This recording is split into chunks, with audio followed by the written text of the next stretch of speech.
Belfast has been ablaze for the last few days because this Sudanese asylum seeker, Hadi Alodid, decided to attempt to behead this Irishman, Stephen Ogilvie, who has now lost sight in at least one, if not both eyes, in the middle of the street.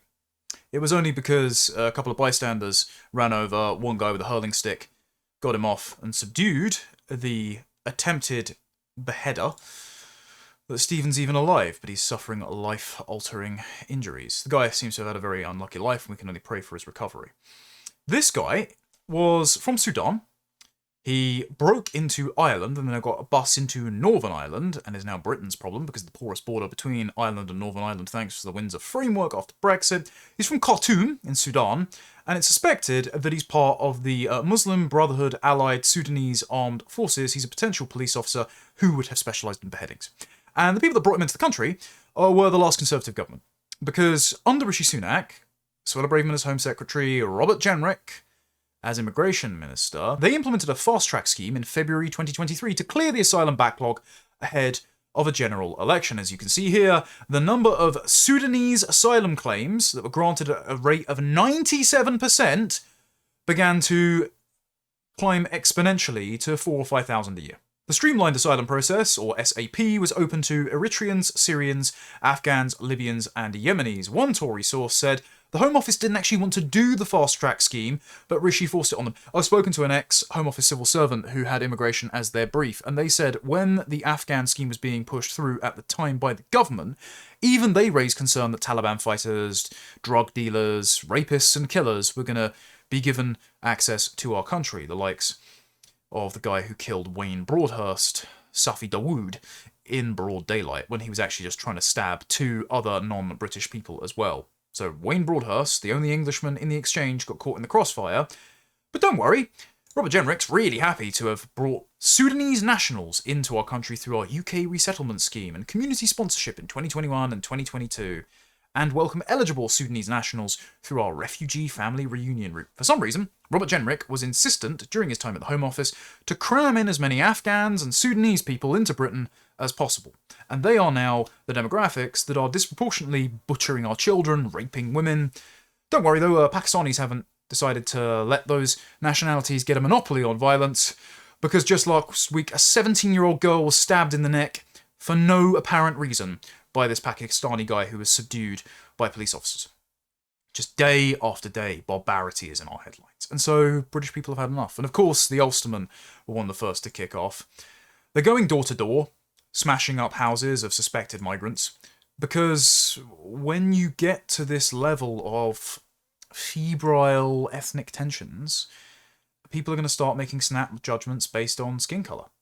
There are militias of masked men wearing all black, and the night before this kicked off, Dan, my colleague at Lotus Eaters, said he was privy to a text that had been circulating on social media saying, come dressed in all black, lads, at this meeting point and kick off. So this has been organised among angry, pissed off white men who are just not going to take their children being put at risk and their country stolen away from them anymore. And of course, just a disclaimer, because I don't live in the free country, and because I don't want any patriots locked up, don't do this.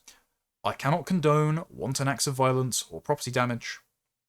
I don't think it's a sensible idea, for example, to be setting houses alight that you suspect of being migrant dwellings, not least of all because, if there are casualties, you will be convicted of murder. But this is what people were warning about. This was the ethnic tension that Dominic Cummings and David Betts and Richard Kemp and other people who had studied history were warning about. They said, if the government doesn't conduct mass deportations, if it doesn't stop British people feeling demographically threatened in their only country, then there will be ethnic violence, especially when it seems like the state are taking the side of the invaders, and they are. Henry Novak's death, being handcuffed, on suspicion of racism while his killer's family conspired to try and let their son get away with it. Or the police officers that participated in the Pakistani rape gangs, arrested the fathers trying to rescue their daughters, arrested the daughters for being drunken, disorderly, and child prostitutes, something that doesn't exist, rather than cracking down on the perpetrators themselves. They've only prosecuted a couple of ringleaders, while hundreds of perpetrators, thousands, still go free. and are given the cover of the Pakistani communities which generate these perpetrators and feel no sympathy for the girls because they're not in their ethnic in-group, because they're not Muslims, because they believe that somehow being white and English and not abiding by Islamic dress standards is tempting their men, possessing them with jinns, removing their culpability. We just can't live with these people. But these people have been forced upon us, and they're taking the lives of our children. They're raping and stabbing our daughters. They are killing our sons, and the police are holding them to the ground and letting them bleed out while calling them mean names. And that's, Henry Novak's case especially, is just a microcosm of what's happening for our civilization. We just didn't need to have these people imposed upon us by these politicians and civil servants. They don't need to be here, they should be sent back. And the fact that the Turkish barbers are being smashed up is a symbol of that, because we know that these illicit businesses are in our high streets. They're dealing drugs. I don't know if this particular one was illegitimate, but lots of Turkish barbers that conspicuously popped up after COVID, staffed by Kurds and Pashtuns and Bengalis are. And we know the same is for the vape shops and for the dodgy candy stores. All of these businesses that don't service us, the restaurants that are intended for other communities that seem to do very little business but stay open despite exorbitant business rates and the cost of doing trade. We know that these businesses are not legitimate and they're not for the natives. They are outposts of colonization to send money back home, to facilitate human smuggling. See my previous video on my channel, I'll link it down in the description, on how the vape and phone shops are actually funneling money via hawala to a global human smuggling trade to bring the men in that do these kinds of crimes from Pakistan, Afghanistan, Sudan, Eritrea, Somalia. We're just not having it anymore. And so it is sad when ITV interview two Ugandan student nurses who say, we were forced to flee our home. I couldn't even take the letters that my children wrote for me and salvage them from the blaze. But the point is, the system that has brought in these African women as essentially slave labour to work in the care sector, because they don't want to pay British people a sustainable wage in order to work in that industry. It's pried those women away from their families. They should be back in Uganda caring for their children.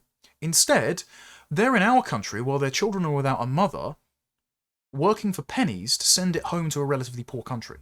And if they really are great nurses and carers, they should be ensuring that the infant mortality and life expectancy in their country isn't so atrocious by putting their skills to good use.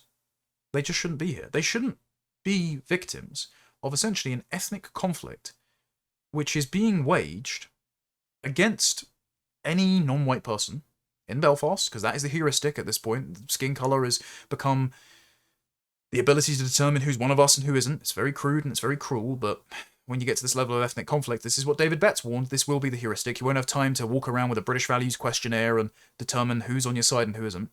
Again, I'm not condoning it, I'm just saying these are the regrettable dynamics at play. But they're caught in this battle between the native population and the state, which is imposing colonization upon them. Because if it weren't for the British state bringing these people in, or allowing them to stay after they break in, this wouldn't be a problem. So this is a proxy war waged against the state by a British people who feel oppressed and who feel if they lose the next election, they lose their country. And that voting is essentially a pointless exercise, because no matter who you vote for, you get mass migration anyway. This isn't sustainable. And this is why, and I'm not going to play the rest of this video, and I'm definitely not going to play it with sound, but as you can see, there's a black guy on a moped here, and he's standing in front of a series of masked men in, I believe this is Belfast, and he gets attacked on his bike, pushed off. I saw footage of also protesters in Liverpool walking past Deliveroo drivers, knocking their backs off their bicycles and saying, get back on your dinghies. You can't have this level of febrility and expect things not to kick off eventually. And again, this guy is calling these guys racist, right? They have attacked him at random just because he's a black guy. But the problem that you have with the term racist is that it is only ever applied to indigenous people in Europe, in Britain, the settler heritage populations of Australia, New Zealand, America, and Canada. And racist just means you're not allowed an in-group preference, because otherwise you won't give your country away to foreigners. And so we're going to use the term racist to ensure you don't put up a fight when said foreigners are taking your money, raping your daughters, and stabbing your sons to death. And so the word racist actually means nothing anymore. And if you keep using it, you're eventually going to find people who don't care if you call them racist and will actually just resort to violence because they don't think that any other means of getting their voice heard is possible. Again, have to disavow violence. I have to make this repeatedly known. I'm just reporting on what's happened. But, conspicuously, Stand Up to Racism were then mobilised outside in Belfast at a large rally, and this happens every single time. This happened on the 8th of August in 2024, when hundreds of far-right rallies were meant to materialise and didn't. But then the next day, the newspapers ran front pages, despite disagreeing ideologically. The Guardian, the Mail, the Times. They ran photos of Stand Up to Racism and the Socialist Workers' Party as if they were some sort of organic effort, united against the far right. The people that were rioting, and mainly Labour constituencies, because they felt just unimaginable grief after the butchering of those 3 girls by Axel Rudikabana in Southport. And it was conspicuous that the newspaper photographers were there and that every front page displayed the same image with the same headline. Just as Nick Lowles had said, yeah, it was a lie, but at least an anti-racist message was projected into thousands of households this morning. Just when the government needed it to be. And this is because these sorts of efforts are designed by RICU. This is because of the Home Office. This is because of the government's Don't Look Back in Anger department. And we've received confirmation that they were involved, not just in Belfast, but in Henry Novak's, the response to Henry Novak's murder, from the Daily Mail. Government source has told the Daily Mail that while the streets of Belfast were ablaze, a group of spies, spinners, and soldiers were deploying dark arts to diffuse tensions. The name of the secret government propaganda unit, trying to manipulate events, is the Research, Information and Communications Unit, RICU. It was established in 2007 by former MI6 officer the late Charles Farr as part of Prevent's counter-terrorism strategy. It's actually the parent body of Prevent. It was modelled on the Information Research Department, a propaganda unit established by Clement Attlee's government in 1948. That year is when the absolute worst things in Britain began. To blacken the names of communists and other political opponents. RICU operates out of the Home Office's Westminster headquarters. The IRD was actually shut down during the Cold War, but it was resurrected as a psychological warfare department to attack the British native population to force them to accept multiculturalism, liberal pluralism, multiracialism, and run PR interference for Islam and immigrants in the aftermath of terror attacks and racially contentious murders like those of Henry Novak. They say, when the mobs took to the streets of Northern Ireland last week, following the stabbing of Stephen Ogilvie, allegedly by Hadi Alodid, we have him on camera, RICU swung into action to advise the police in the province on how to control the narrative, and this is all from Westminster insiders who are familiar with the operation. A source said, RICU were working with the Police Service of Northern Ireland's C3 intelligence unit to identify those posting the online calls to protest in Belfast and other areas, as well as giving strategic messages to the police to ensure the protesters are portrayed as unsympathetic thugs rather than activists affecting behavioural change. They also said RICU had been advising the police in Southampton following the horrific murder of Henry Novak by Vikram Digwa, saying, quote, RICU made sure the liaison team dealing with the family had been well briefed. The source said, you can see their fingerprints all over the statements released by the families of victims in these volatile situations. They usually have a similar tone. And I predicted this. I said, when Henry Novak's father delivered his speech outside Southampton Crown Court, that you could see the contours of RICU and the state's diversity management czars at work. Because he said Henry was one of the most inclusive individuals. This case is not about Sikhism, it's not about racism. This doesn't mean going to extremes in response to solve the problem. It's just purely a problem of managing knife crime. Just a matter of the government banning the instruments that violent foreigners use to butcher your children. Which means that, of course, because of anti-racist policing and wanting to eliminate discrepancies in stop and search, because black men are overrepresented in stop and search because they're overrepresented in knife crime because they stab each other, and whites at a rate far higher than their white counterparts. That means that they're going to unilaterally police you while allowing the violent tribal minorities to operate based on lower standards because they believe that if they just treat them equally and they put out enough pro-diversity narrative, someday they will magically become as prosperous and peaceful as you, because we're all equal and deep down underneath. This is their psychology. And I said at the time, from Don't Look Back in Anger to Manchester Arena, to the parents saying have no hate in your heart for any race or religion after Valdo Callacane stabbing spree in Nottingham, we've seen time and time again how the government coaches grieving families to rattle off anti-racist slogans, all to manage public outrage about crimes that never needed to happen, committed by people who do not need to be here. And I've been reporting on this for a very long time. And lots of the Daily Mail's reporting seems to corroborate my timeline built about RICU in previous articles I published under Courage Media when I was still working for them. One of the main ones was the UK government's propaganda department. And with these revelations, I decided to consolidate all of my previous reporting into a 9,000-word Substack piece with sources, because the Daily Mail didn't actually link to any of their other sources. Daily Mail also didn't just overlook my work, but they also didn't credit the likes of Stephen Edgington, Laura Dodsworth, Paul Stott, Andrew Gilligan, even Morgoth, who made a video on this 7 years ago. We've all reported on RICU's insidious work for years. I've been beating this drum about Don't Look Back in Anger to ensure that the public have a sufficient immune system built up against this kind of gaslighting. And I think RICU's techniques have become less persuasive because I've really been pushing on this, as have other people. But it's crazy to me that the Daily Mail acts like this has just been discovered when we've known this for years now.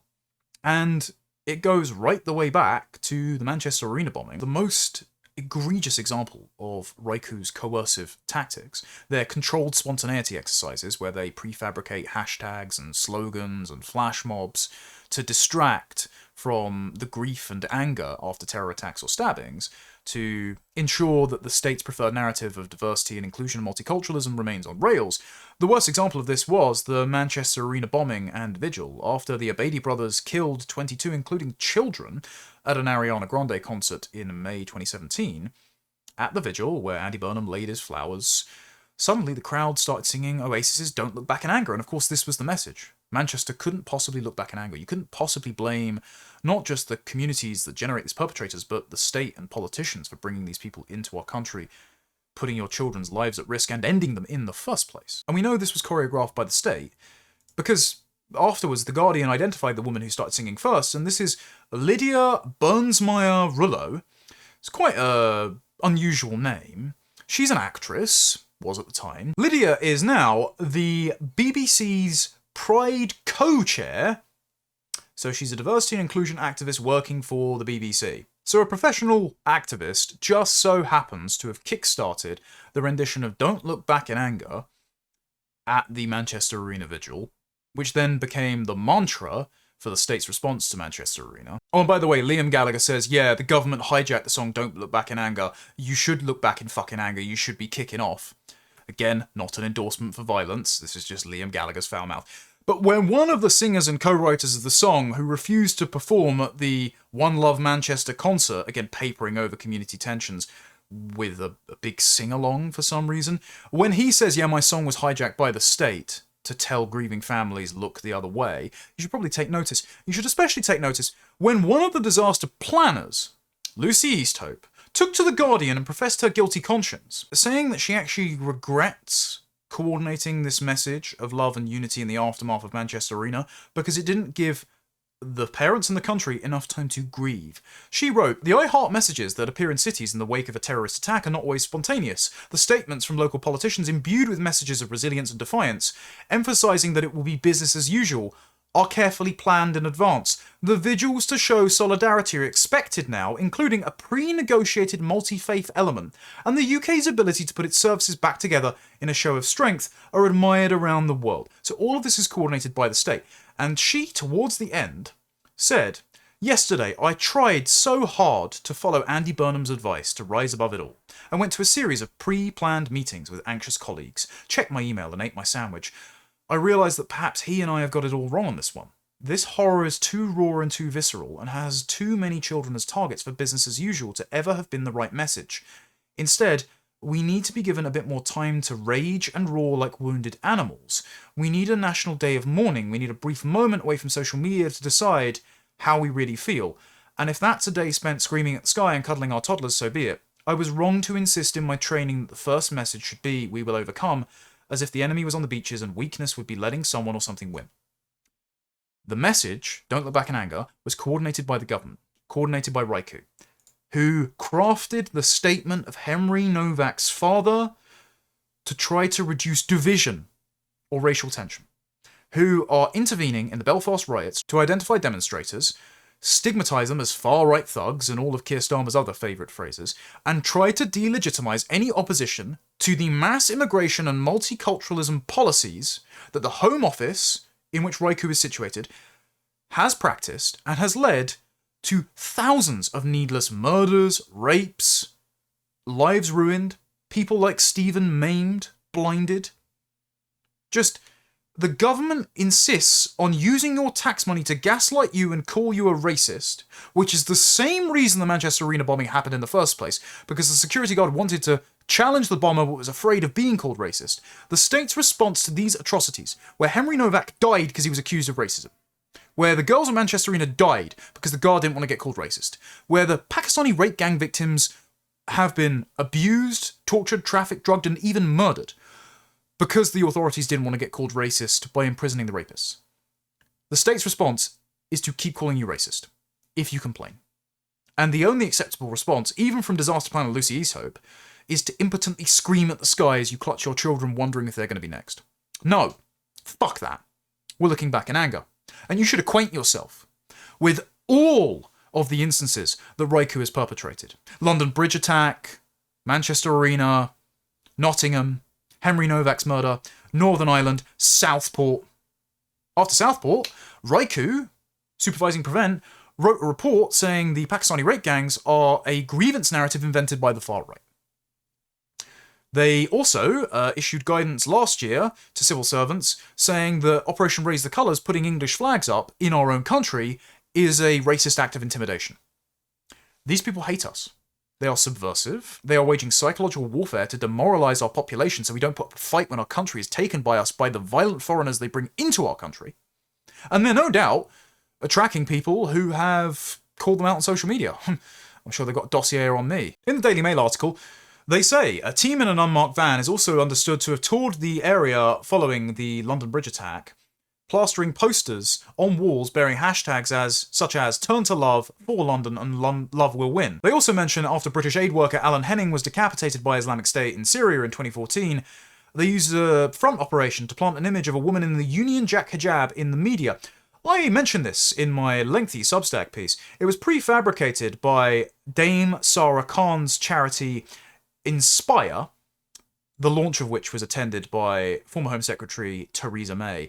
Then when she became Prime Minister, she appointed Sarah Khan on an anti-extremism board. RICU monitored online responses to the front page of The Sun, calling it our product.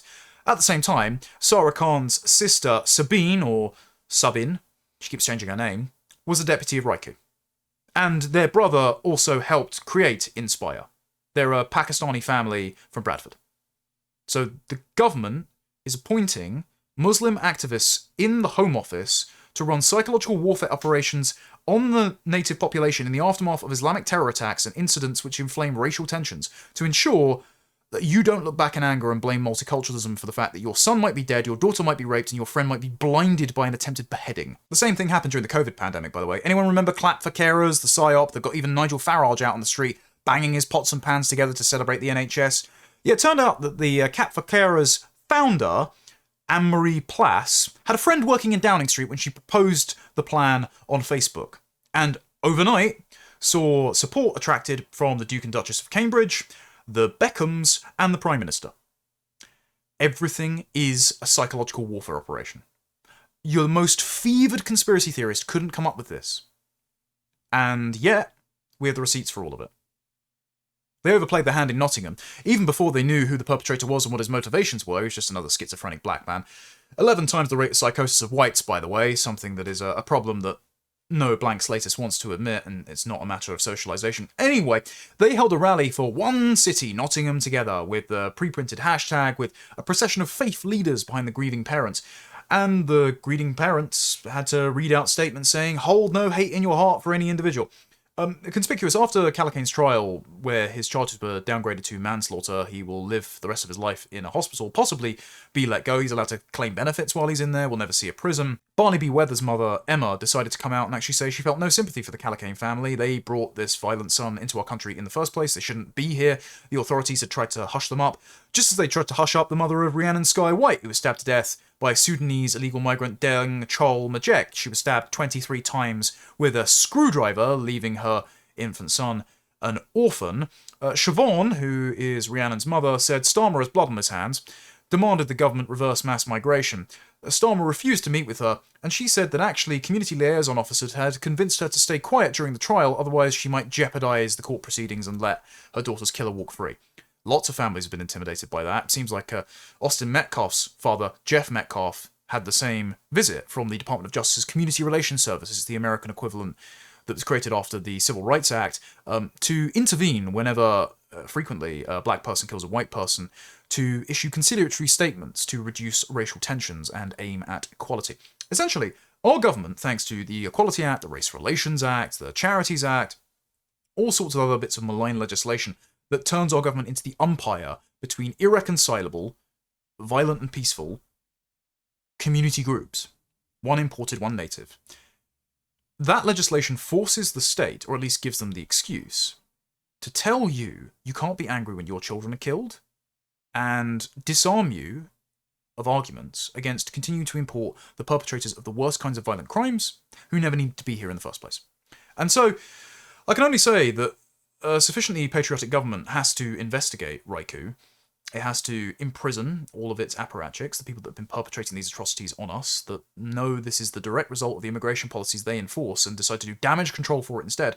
We need a total truth and retribution rather than reconciliation committee, being transparent with all of the files that RICU has, unveiling the extent to which we have been gaslit by our own state. And then every single one of these illegal migrants, foreign criminals, people that have been given asylum, and, frankly, millions of legal migrants just need to be sent home to keep us in peace. Guardian's response to the stabbing, though, was, won't someone think of the poor Sudanese community in Belfast? There shouldn't be a Sudanese community in Belfast, and there wouldn't be if the government weren't so insistent on telling us don't look back in anger every time one of theirs claims the life or maims one of ours.